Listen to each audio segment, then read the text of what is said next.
Yes traders, రేపు check చేయండి ఒకసారి మన parallel ఛానల్ అండ్ మన సపోర్ట్ అండ్ రెసిస్టెన్స్ 25,015 మన రెసిస్టెంట్, తర్వాత మన సపోర్టు ఇది 24,754.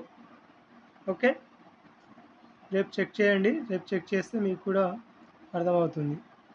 ఎందుకంటే ఇక్కడ డేలో చూడండి, ఇది ఒక రెడ్ క్యాండిల్ లోపల 2 గ్రీన్ క్యాండిల్స్ క్లోజ్ అయ్యాయి. రేపు దీనిపైన ఈ రెడ్ క్యాండిల్ పైన సస్టైన్ అయినా, ఒకవేళ గ్యాప్ అప్ ఓపెన్ అయినా కిందికి వస్తుంది. లేదు సస్టైన్ అయ్యి మెల్లగా పైకి పోయినా ఇది బ్రేక్ చేసినా పైకి వెళ్ళి ఇక్కడ రెసిస్టెంట్ తీసుకునే ఛాన్స్ ఉంది. ఈ పెరలాల్ ఛానల్ కూడా బ్రేక్ అయితే ఇది మళ్ళీ ఫస్ట్ రెసిస్టెంట్, ఇది సెకండ్ రెసిస్టెంట్ అవుతుంది. Okay, thank you.